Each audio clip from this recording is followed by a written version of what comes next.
네, 감사합니다. 오늘 본문 말씀 함께 보겠습니다. 마가복음 9장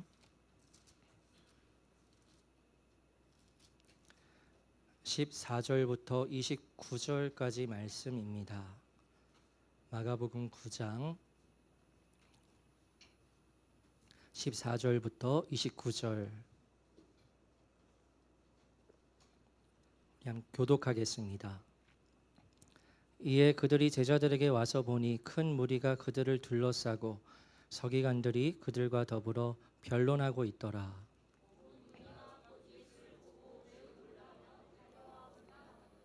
예수께서 물으시되 너희가 무엇을 그들과 변론하느냐?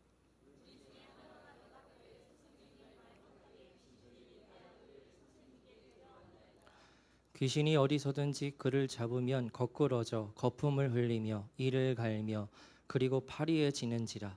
내가 선생님의 제자들에게 내쫓아 달라 하였으나 그들이 능히 하지 못하더이다.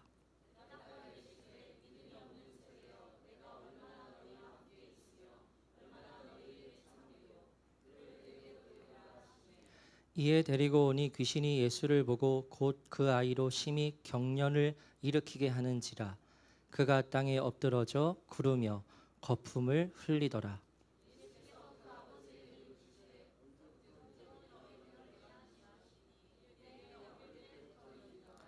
귀신이 그를 죽이려고 불과 물에 자주 던졌나이다. 그러나 무엇을 하실 수 있거든 우리를 불쌍히 여기사 도와주옵소서.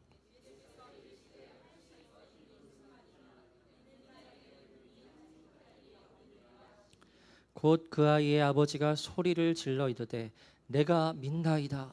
나의 믿음 없는 것을 도와주소서 하더라.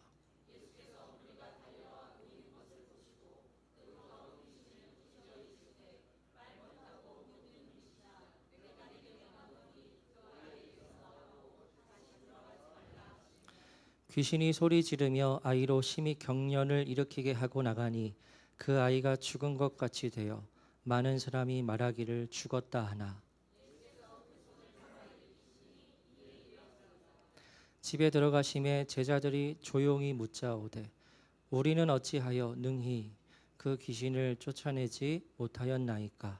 이르시되 기도 외에 다른 것으로는 이런 종류가 나갈 수 없느니라 하시니라. 아멘.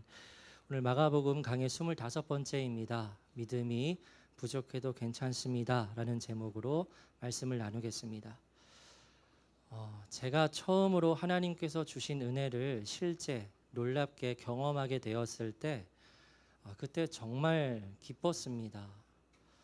제가 죄인인 것을 진정으로 깨닫게 되고 제 마음 안에 있는 모든 것들과 그리고 제가 이제까지 착한 행동을 했던 그 행동 뒤에 숨어 있는 모든 동기들까지 다 죄인 것을 깨닫고는 하나님 앞에 통곡하고 회개하는데 그 죄를 용서해 주셨다는 마음의 확신이 들었고 너무나 진짜 기뻤습니다. 그렇게 거듭남을 경험하게 되고서 제가 느끼는 감정이 변했습니다. 주위의 모든 것들이 다 아름다워 보이고요. 예배하는 이 시간이 마치 천국에서 예배하는 것처럼 느껴졌습니다. 10대 때였는데요. 그래서 예배하고 찬양하는데 소극적이던 제가 자리에서 일어나 뛰면서 찬양을 하는데 마치 구름 위를 걷는 듯한 느낌까지 들었습니다. 그래서 여기서 기도원이었는데요. 여기서 그냥 평생 있으면 좋겠다는 생각까지 들었습니다. 그런데 무슨 평생을 있습니까? 거기가 잠자리가 굉장히 불편하고요. 씻는 것도 수도가에 가서 막 찬물로 머리를 감아야 했고요. 예배 때는 앉아 있는데 앞바다리로 앉는데 제 무릎이 앞에 있는 사람 뒷몸에 닿는 겁니다. 그렇게 빽빽하게 앉아서 3시간, 4시간 예배를 드리는데 너무나 불편한 거죠. 편한 것이 하나도 없었는데도 여기서 평생 있고 싶은 겁니다. 그러다 결국은 모든 시간이 끝나고 나서 다시 기도원에서 내려가야 했을 때 2가지 감정이 교차하더라고요. 이제 집에 가는구나 하는 생각이 들면서 먼저는 설레는 마음이 드는 겁니다. 이제 이전과는 다른 삶을 내가 살아갈 수 있을 것이라는 생각과 함께 설레는 마음이 들면서 한편으로는 염려의 마음이 드는 겁니다. 이렇게 하나님께서 은혜를 경험하게 하셨는데 집으로 돌아가서 다시 예전의 모습으로 돌아가면 어쩌지? 하는 염려의 마음이 드는 거예요. 지금의 이 성령님으로 충만한 마음을 지키고 싶은 겁니다. 기도원에서 평생 있을 수는 없는 거지요. 다시 이전의 삶으로 그리고 현실의 삶으로 내려가야 하고 돌아가야 하는 거예요. 왜 이와 같은 말씀을 드리느냐 하면 여러분 지난주 본문의 말씀이 일명 변화산의 사건을 경험한 세 명의 제자들의 이야기였습니다. 예수님께서 제자들에게 십자가에 대한 말씀을 전하신 이후에 제자들이 소위 멘붕을 경험하게 됩니다. 충격을 넘어서 경악을 합니다. 이 예수님의 말씀에 우리들이 도저히 어떻게 반응을 해야 할지 모르겠는 겁니다. 폭풍처럼 요동하는 우리의 마음이 잠잠해지지 않는 겁니다. 예수님을 믿고 따르기 위해서 그 무섭고 두려운 십자가의 길을 걸어가야 한다니 도저히 이것은 내가 할 수 없는 영역이라 생각이 드는 거지요.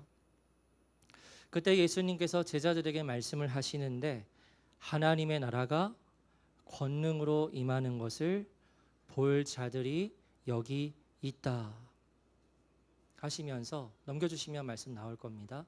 여기 서 있는 사람 중에 하나님의 나라가 권능으로 임하는 것을 볼 자들이 있다 말씀을 하시고는 6일 후에 엿새 후에 세 명의 제자들을 데리고 변화산에 올라가세요.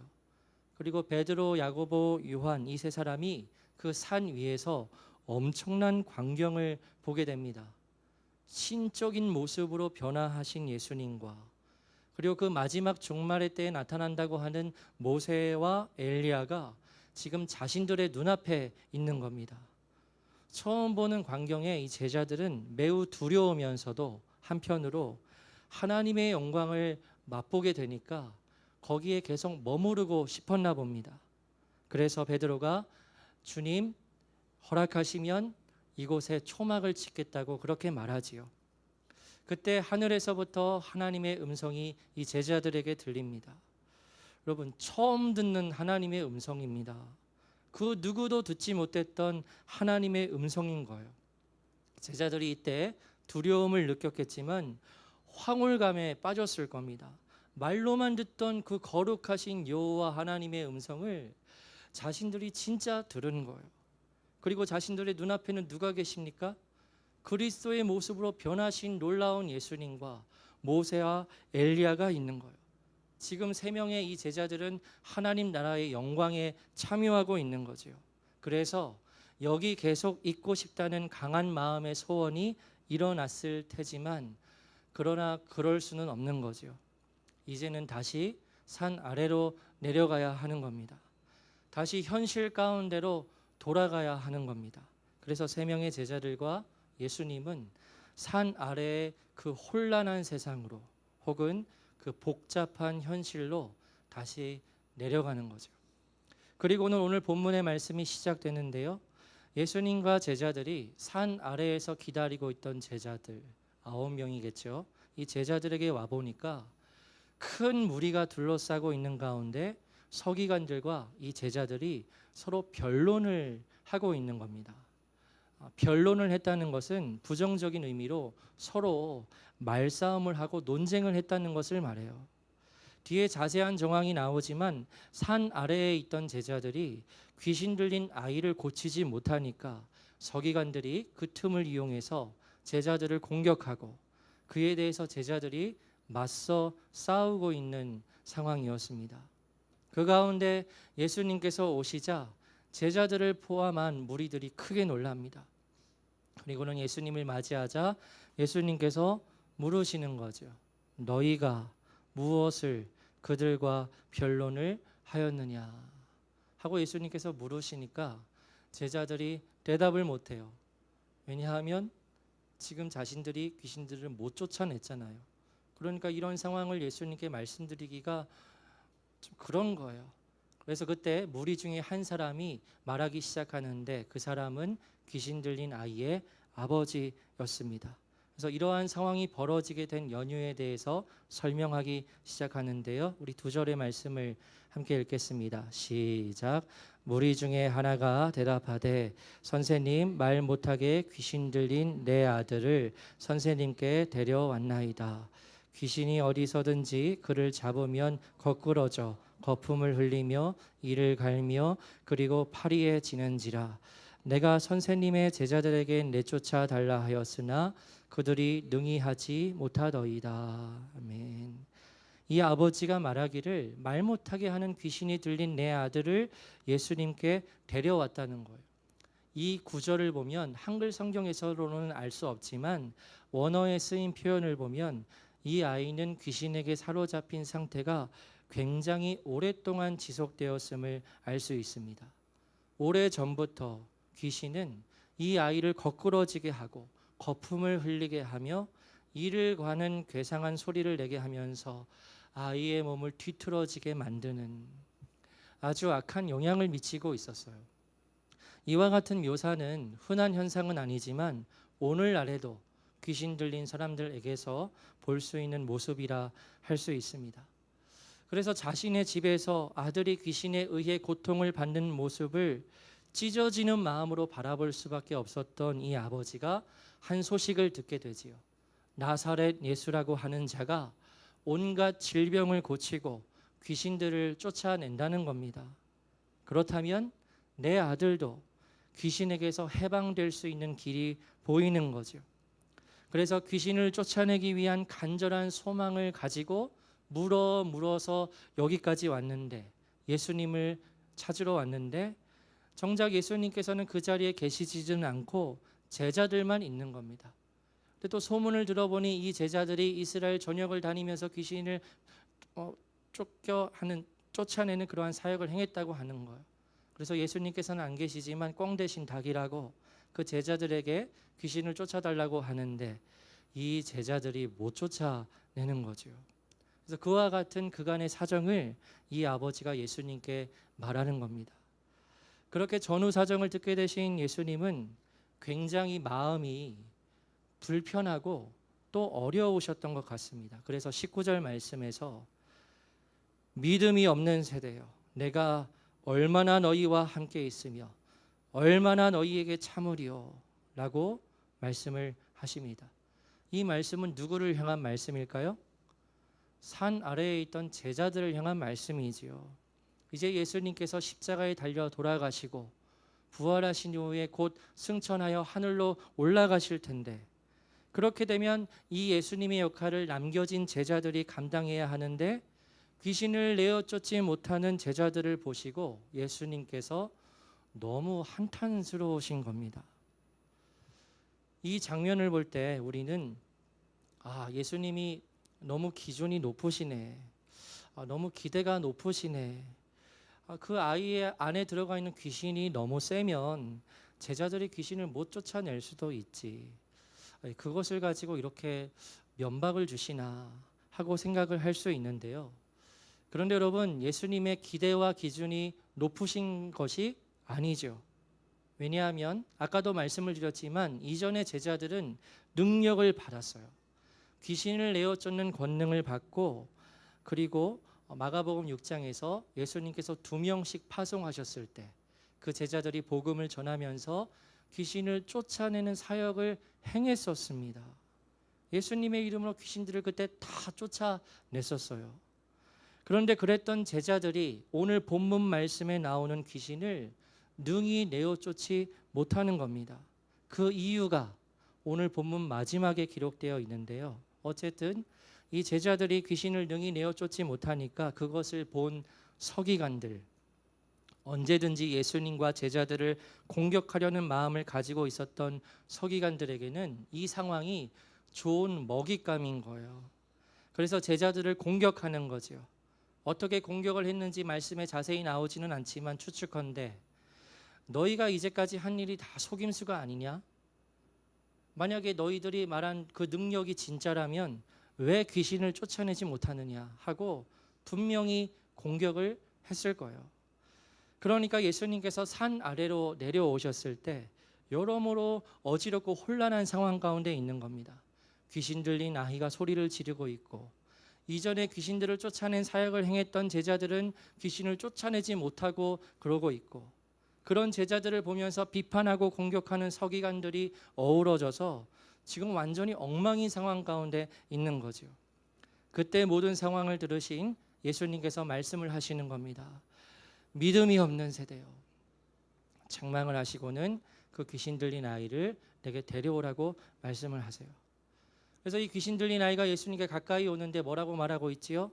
그 안에 있던 귀신이 예수님을 보고 아이로 하여금 심히 경련을 일으키게 만듭니다. 여러분, 이 경련이 일어나는 것이 누구의 힘으로 지금 일어나고 있지요?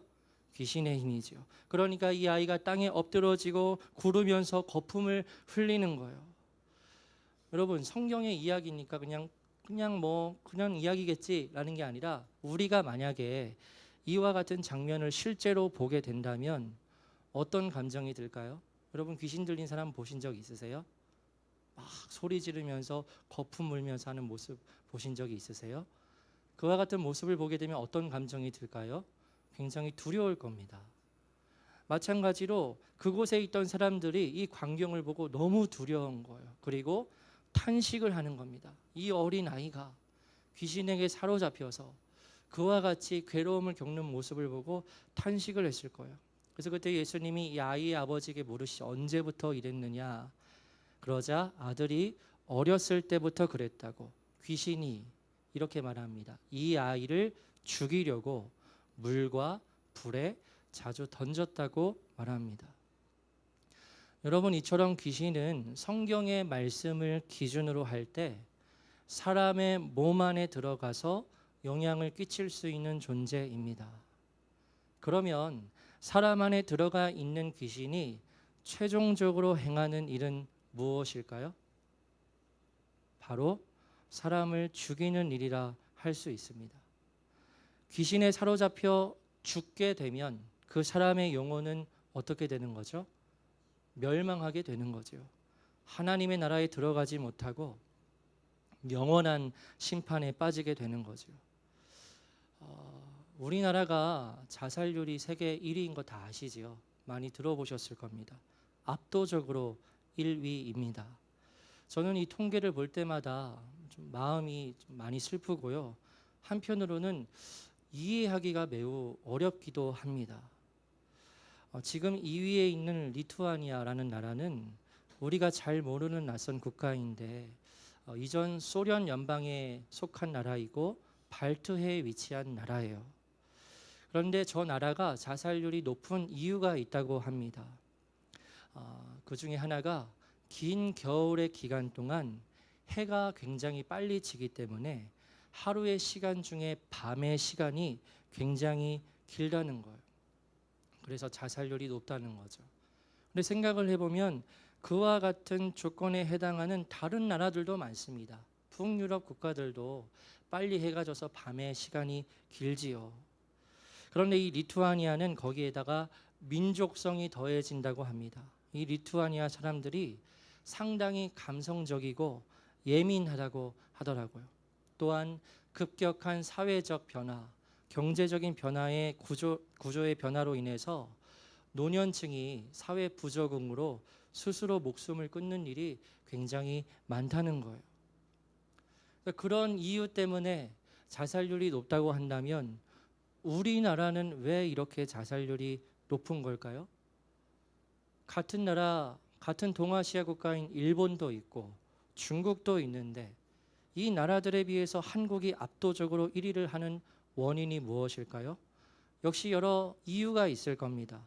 급격한 사회적인 경제적인 변화를 우리나라가 겪었고요. 빈부의 격차 심하죠. 노년층의 소외 심각합니다. 그런데 그런 이유가 있다 하더라도 사계절이 뚜렷하고 여러 아름다운 자연 환경을 가지고 있는 나라로서 리투아니아보다는 더 자살률이 낮아야 하는 것이 아닌가 하는 생각을 하게 되는 거죠.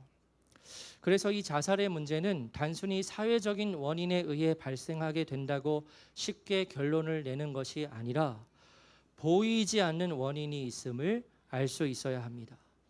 보이지 않는 영적 세계에서 역사하는 악한 영들, 오늘 본문 말씀에 귀신들이 사람 안에서 그 사람을 죽이려 하는 거지요. 그래서 자살을 시도하던 사람이 갑자기 정신을 차리는 경우가 있습니다. 그러면 그분들의 말을 들어보면 자꾸 뛰어내리라고, 너는 아무 쓸모없는 존재라고, 그러니까 삶을 포기하라고 하는 환청, 목소리가 계속 들렸다는 거예요. 이처럼 여러분, 귀신들은 사람 안에서 역사하여서 그 사람을 파멸로 이끄는 일들을 행합니다. 오늘날에는 본문의 이야기처럼 귀신 들린 사람을 쉽게 보기가 어렵죠. 그러나 그렇다고 귀신이 지금 없는 것인가? 아니라는 겁니다. 우리 안에서 다른 방식으로 우리의 영혼을 파멸로 이끈다는 거죠. 앞에서 말한 대로 자살을 유도한다거나 아니면 계속해서 죄를 짓게 만들고 또 죄를 짓게 만들어서 더 이상 빠져나올 수 없는 죄의 늪에 빠지도록 유도하는 거예요. 누가 하는 겁니까? 귀신이 하는 거예요. 그것을 알지 못하고 죄 가운데 빠져나오지 못하면 결국 그 영혼은 파멸에 이르게 되는 거죠. 여러분, 오늘날에 귀신이 있습니까? 없습니까? 있지요. 그리고 그 귀신이 실제 일합니까? 일하지 않습니까? 일하고 있지요. 우리는 이 사실을 분명 인지할 수 있어야 해요. 귀신에 대한 이야기를 조금 나누었습니다. 다시 본문으로 돌아가서요. 아이 안에 있는 귀신이 예수님을 보고 아이에게 격려를 일으키게 하는 겁니다. 그러자 이 아이의 아버지가 너무 마음이 아프죠. 찢어지죠. 그래서 무엇을 하실 수 있거든 불쌍히 여겨 도와달라고 요청을 합니다. 그런데 이때 이 아버지가 요청했던 말이 예수님께서 들으셨을 때 아쉬우셨던 것 같아요. 무엇을 하실 수 있거든 이라는 이런 말은 믿음이 매우 부족해 보이는 말이지요. 이것은 예수님께서 이 일을 하실 수 있을 것도 같고 혹은 아닐 수도 있다는 것을 전제로 하는 말이에요. 무엇을 하실 수 있거든. 이 말을 예수님께서 들으실 때 이 아버지에게 있는 믿음이 명확하지 않을 뿐더러 믿음이 없어 보이는 겁니다.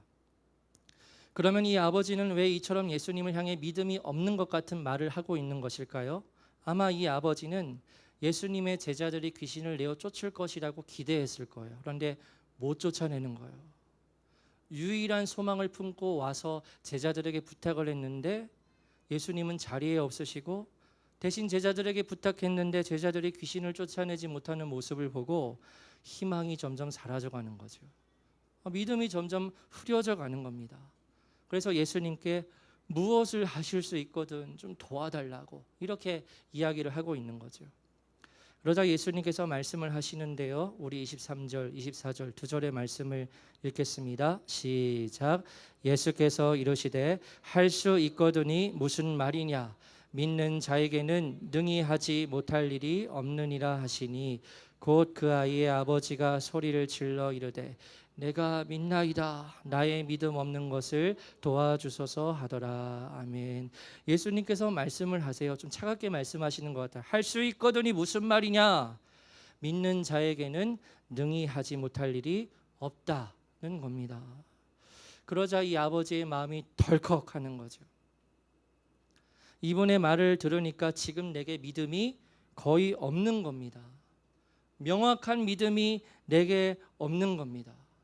그러자 이 아버지가 소리를 질러요.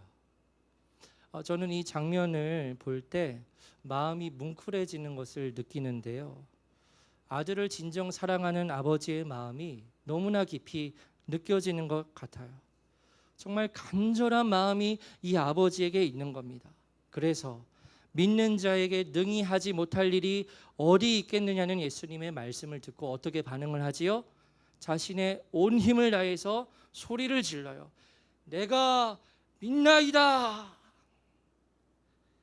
나의 믿음 없는 것을 도와주소서. 소리를 질렀다고 말하고 있어요. 여러분, 이 고백은 무슨 의미를 담고 있지요? 내가 온전히 100% 믿습니다 라고 확신에 차서 고백하는 것이 아니죠. 아니에요. 그런 것이 아니라 이렇게 말하는 겁니다. 제가 믿겠습니다. 제가 믿고 싶습니다. 그런데 제 믿음이 당신께서 보실 때 온전한 믿음인지는 모르겠습니다. 그러니 나의 이 믿음 없는 것을 긍휼히 여겨주시고 도와주십시오 라고 말하는 거예요. 그러니까 이 마지막 고백도 사실은 온전한 믿음의 고백이라 말하기는 어려운 거예요. 지금 예수님을 향하여서 확신의 믿음을 가지고 있는 상태가 아닌 겁니다. 그런데 이와 같은 아버지의 간절한 외침을 들으신 예수님께서 아직 부족해. 너는 지금 완전히 믿고 있지 않다라고 차갑게 말씀을 하지 않으셨습니다. 아버지의 간절한 그 마음을 확인하신 예수님께서는 더러운 귀신을 향해 꾸짖으시지요. 나와라. 다시 들어가지 말아라. 꾸짖으십니다. 그러자 귀신이 소리 지르고 아이로 심히 경련을 일으키게 하고 떠나갑니다. 근데 이 아이의 몸이 움직이지 않는 거예요. 그래서 사람들이 죽었나 보다 라고 하는데 예수님께서 그 아이의 손을 잡아 일으키시자 그 아이가 일어섭니다. 정말 감격스러운 순간이지요.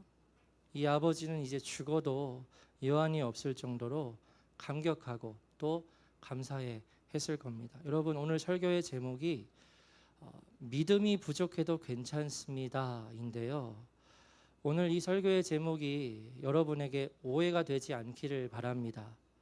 우리의 믿음이 연약하고 우리의 믿음이 부족해도 무조건 괜찮다는 메시지를 전하고자 함이 아니고요, 방금 우리가 본문 말씀을 함께 살펴보았는데 예수님께서 이 아버지의 무엇을 보셨는지 그것을 깊이 생각해 보기 원해요.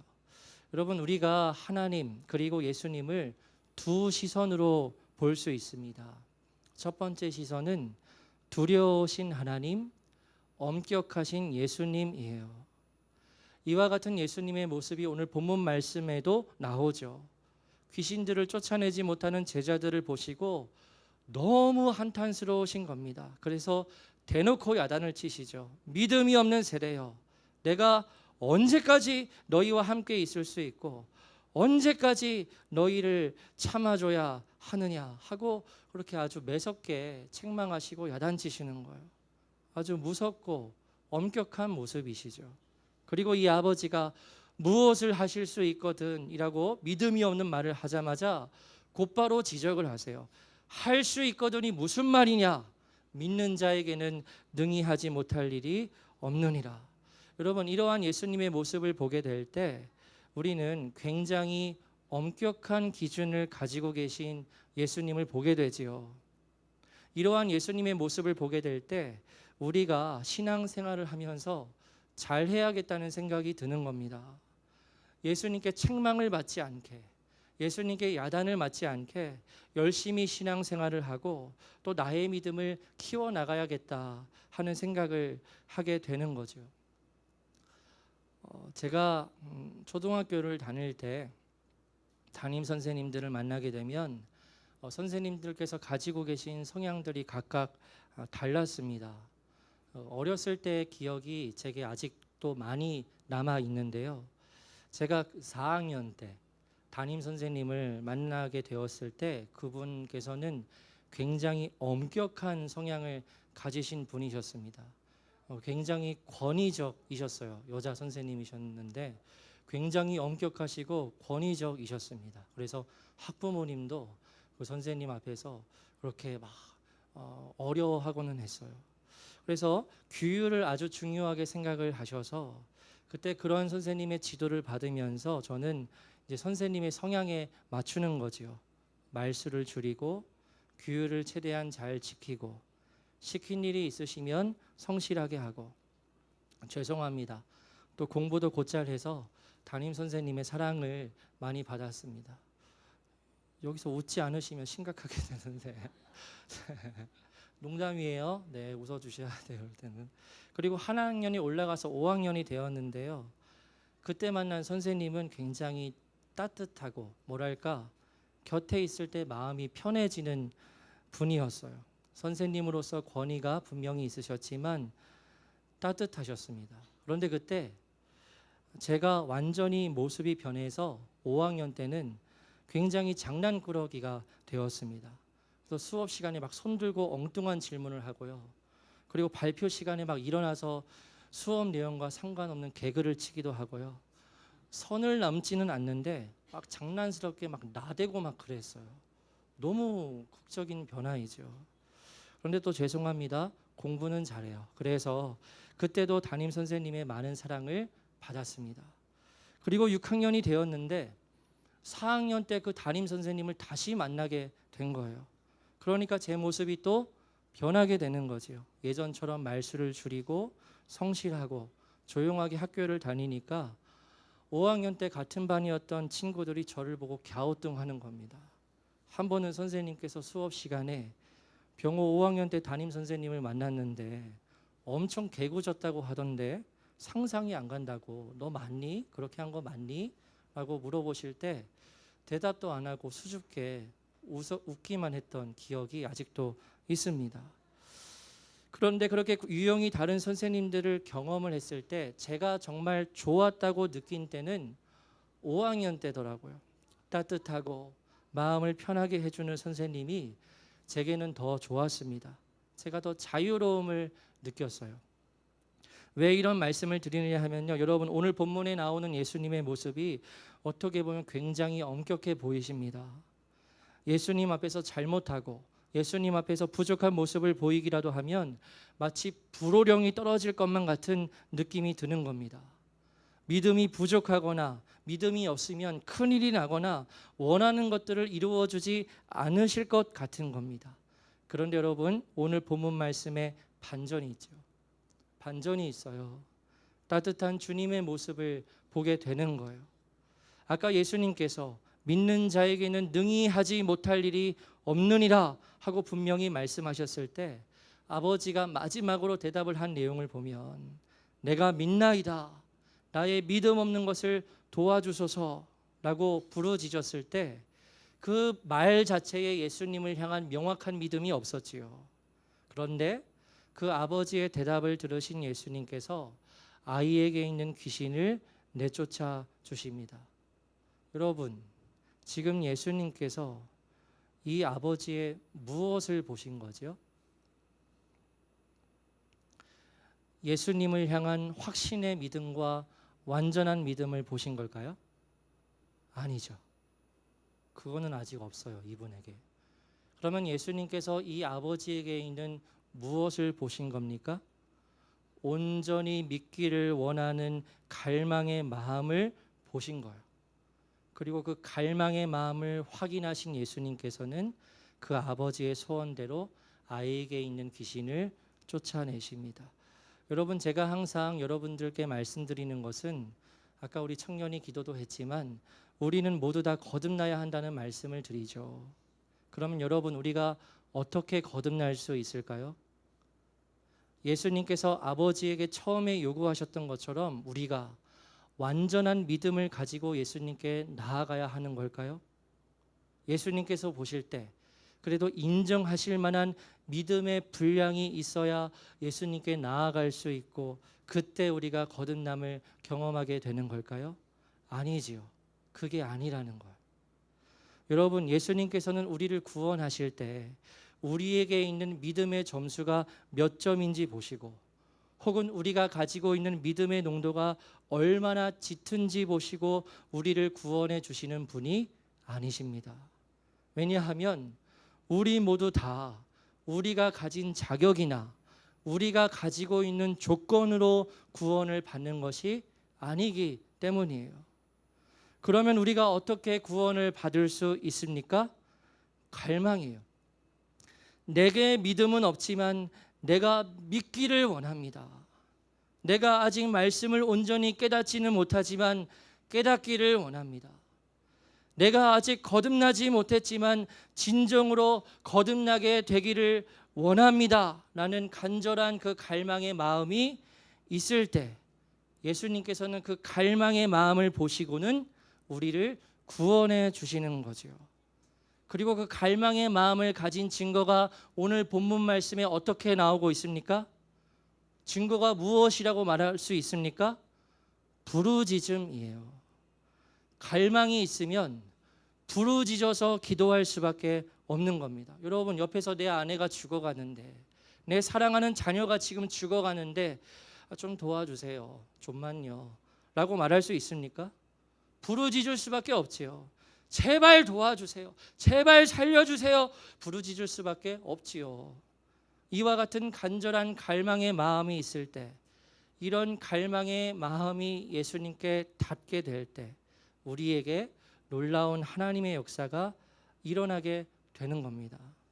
그래서 여러분, 지금 드리는 말씀을 오해하지 마세요. 여러분은 다 잘나셨나요? 세상에서 잘 나가고 어느 정도 믿음을 가지고 있고, 혹은 남들이 알지 못하는 것을 알고 있으니까 여러분의 존재가 괜찮은 것 같으신가요? 아니죠. 우리는 하나님 앞에서 잘난 존재가 될 수 없습니다. 우리는 연약하고 부족한 존재입니다. 하나님 앞에 내세울 것이 아무것도 없는 자들입니다. 우리가 가진 그 모든 조건들 중에 그 어느 하나라도 하나님 앞에 자랑할 만한 것이 하나도 없는 자들이에요. 그러면 우리가 가질 수밖에 없는 마음은 어떤 마음이죠? 겸손이에요. 갈망입니다. 왜 그렇습니까? 우리에게 믿음이 없어요. 우리에게 내세울 것이 없어요. 우리를 하나님께서 붙들어 주시지 않으면 넘어질 수밖에 없는 겁니다. 그렇기에 우리는 겸손한 마음과 나를 구원해 주시길 바라는 갈망의 마음을 가질 수밖에 없는 거지요. 그러면 여러분, 내가 겸손의 마음을 가지고 있고 갈망을 가지고 있습니다. 그러면 그런 마음을 가진 내가 할 수밖에 없는 이것은 무엇일까요? 기도예요. 하나님께 도움을 구하지 않고서는 이 부족한 내가, 아무것도 없는 내가, 자랑할 만한 것이 없는 내가 이 세상을 온전하게 살아갈 수 없는 겁니다. 여러분, 이전에 귀신들을 쫓아냈어요. 제자들이 12명이 다 똑같이 다 쫓아냈습니다. 가는 곳마다. 그런데 오늘 본문의 상황에서는 이 제자들이 왜 귀신을 쫓아내지 못했을까요? 그 이유가 오늘 본문 마지막 29절을 통해 알게 되는데, 29절 읽어보겠습니다. 시작. 이르시되 기도 외에 다른 곳으로는 이런 종류가 나갈 수 없느니라 하시니라. 왜 못 쫓아냈습니까? 제자들이 기도를 하지 않았어요. 기도를 하지 않았어요. 제자들에게 겸손함과 갈망의 마음이 없었습니다. 그러니까 기도를 할 필요가 없는 거예요. 그러니까 귀신을 쫓아내지 못하는 거예요. 그러나 이러한 제자들과 대조적으로 오늘 본문 말씀에 나오는 아이의 아버지는 예수님을 향하여 부르짖습니다. 겸손이지요. 갈망이지요. 나는 아무것도 할 수 없는 겁니다. 오직 부르짖어서 주님의 은혜만을 바랄 수밖에 없는 겁니다. 그래서 그와 같은 마음으로 주님께 부르짖었을 때 예수님께서 놀라운 기적을 이루어 주시는 거죠. 말씀을 정리하겠습니다. 여러분, 거듭나길 원하십니까? 구원받기를 원하십니까? 여러분에게 있는 여러 어려운 문제들을 주님께서 해결해 주시기를 원하십니까? 그러면 겸손의 마음과 갈망의 마음을 가지고 주님께 부르짖어 기도하십시오. 이루어질 때까지 기도하고 또 기도하십시오. 여러분이 가지고 있는 그 어떤 조건들을 보고 주님께서 일하실 것이라는 교만한 마음을 버리십시오. 주님 앞에 내세울 수 있는 것은 아무것도 없습니다.